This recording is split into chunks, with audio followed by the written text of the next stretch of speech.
this is Grandmaster Timur Gareev. Today I'll be running a little experiment and show you guys the best tournament I've ever played, which took place in Las Vegas just a few weeks ago. And then I will go on to compare that to the tournament that I played yesterday and show you guys what you gotta do to succeed and mistakes you want to avoid to get your game to the next level. As we go along, I'll be pointing out interesting concepts that will help you improve your game both positionally and tactically. A lot of times there's tons of psychology involved in making progress. So as a finishing outline, I'll be summarizing the concepts that will allow you to get better. A lot of times I'm asked the question of, well, how do you get stronger and how do you become a Grandmaster? Well, I'm gonna give you guys certain concepts that will allow you to improve your game one step at a time and develop those essential habits that will eventually allow you to become a Grandmaster or reach the goal that you desire in chess. Before we jump into game analysis in this position, let me mention the openings that I used in this tournament. So that was 3 games of Queen's Indian, Pirc, Briar, 2 Grunfeld variation games, Queen's Gambit accepted and Queen's Gambit declined. So most of the games that I played were facing Grandmasters, and you guys are gonna see a variety of tactical as well as positional ideas.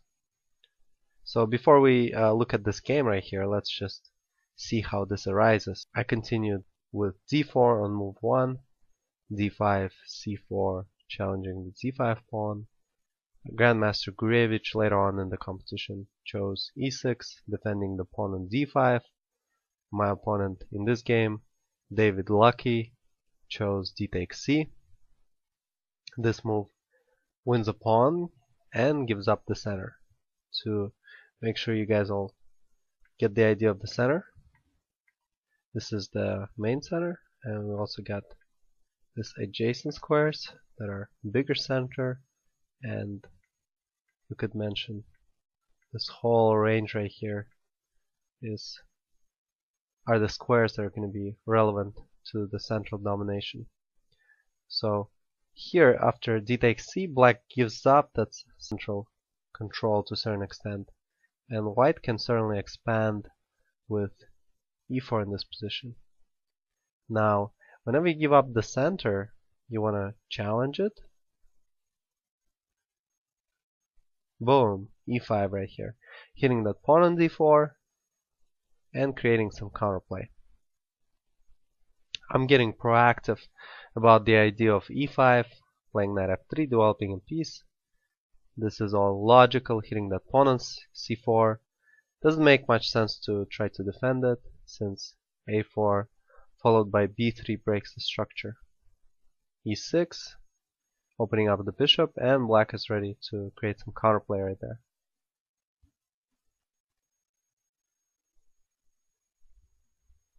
So here, before allowing black to come in the game with a Queen's Gambit build up, white chooses to create the play in the center, distracting black, creating momentum right there. So this is not the main line. e4 is more of a novelty type move. Quite a few games have been played there, but it's quite often a surprise. Queen e2 is a possibility. It's a major move actually. b5, bishop b3. The idea of Queen e2 is to bring the rook to d1, and here after knight c3, Queen b8, or bishop d6. There's quite a few other moves. Queen b6 is possible too. White can continue with e4, d5. The results are generally lead to equality in this position. So I'm looking for a nice battle and continue e4. My opponent chooses not to take the pawn on e4 and takes on d4 instead. Knight e4, Queen e2, putting some pressure right there on e-file, with knight f6, setting the rook on the d-file. So here D takes C is a threat, regaining a pawn, and D5 is a major threat as well. After knight e4, D5 right away is possible too, with a very good play for white.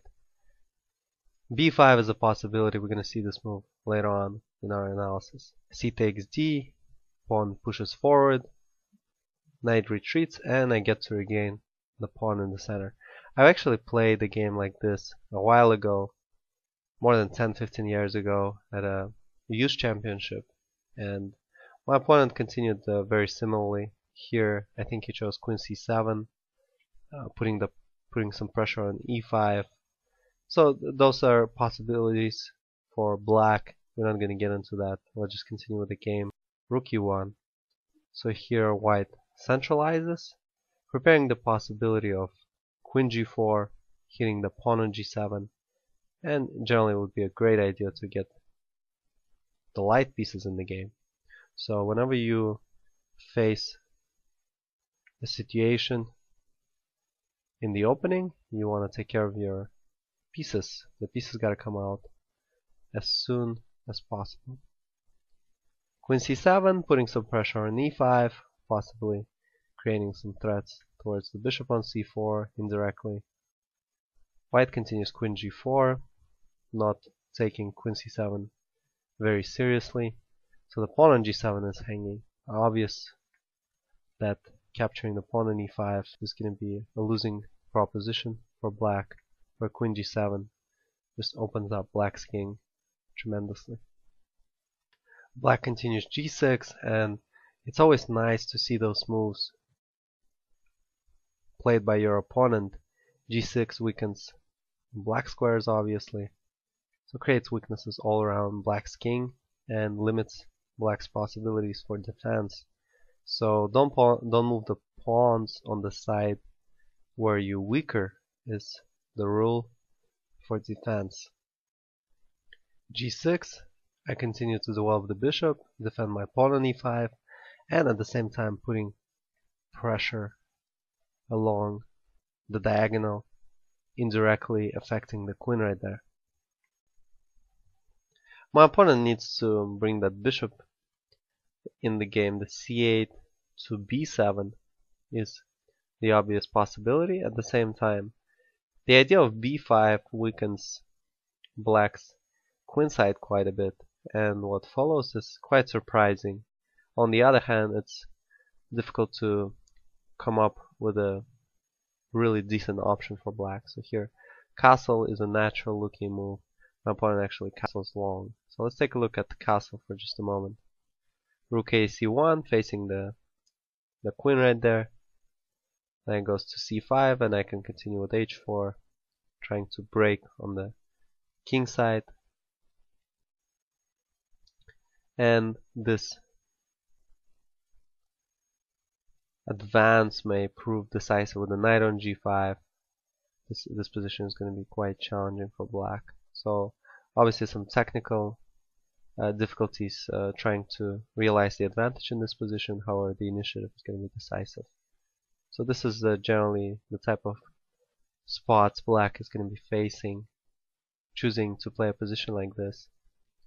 Castle is certainly a risky proposition, and it's something to consider. Ideas like knight d5, sacrifice on b5 with a bishop or a knight.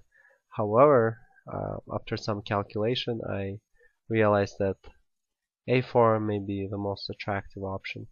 So hitting that queen side, knight e4 was probably the strongest. Directing the knight to d6. Interestingly enough, it's very difficult for black to defend against all the attacking possibilities that white can come up with. And the king is not going to be in the safest spot. a4, hitting the queen side, directing the knight towards the center. And this is an interesting technical idea, keeping the queen where it's at on c7, taking away the possibility to jump to a5. And here knight d6 is going to be well prepared. Here h6 was a good option for black, trying to create counterplay with g5 and h5, so that would have given black some play in this game. My opponent chooses h5, and here, after my knight comes into d6, black is suffering. He decides to drop an exchange right there, which I gladly accept, and point at the weakness on f7. Now, the knight on c5 is hanging, since knight f7 is becoming a threat. The queen is going to be overloaded. My opponent does sacrifice it in a way, sacrifices the pawn, and tries to get some initiative going. So I saw that through. There's certainly a couple tricks that black's got, but white is well centralized. There's few weaknesses. Here the bishop a6 was a decisive idea. The trick is, if bishop a6, then white continues with queen b6, hitting both the rook and the bishop on a6. I chose queen e5. A lot of times closer to time control, which is 40 moves. You might want to repeat a couple times to gain some more time on the clock, some more momentum. So here I finally decided to come in, and bishop a6 is going to be decisive, since the idea of this double sacrifice, or whatever black had on his mind, is not working. So black chose to resign.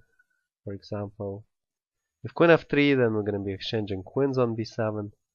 If bishop f3, we got the possibility of queen d8, and white is going to be capturing the rook on g5. So this is the game against David Lucky, a Fide Master level player, game 1 of the North American Open. So let's continue to round 2. Go on through our analysis. Let's start noticing positive details about the game. So what worked in white's game? Well, certainly nice opening preparation, good piece development, control over the center, and what wasn't working, very few things weren't working. Certainly close to flawless game for white. What did black do well? Well, black got to develop most of the pieces, but then wasn't able to take care of the king properly, since he lacked space and just had to escape with the king. But then my central domination paid off. As the knight entered d6, my opponent decided to sacrifice an exchange, but wasn't successful, since white had very good control over the center as well as the rest of the board. So let's go ahead and continue with our next game that I played against international master level player Chang Bin Zi. So this was the Queen's Indian games, which were worked out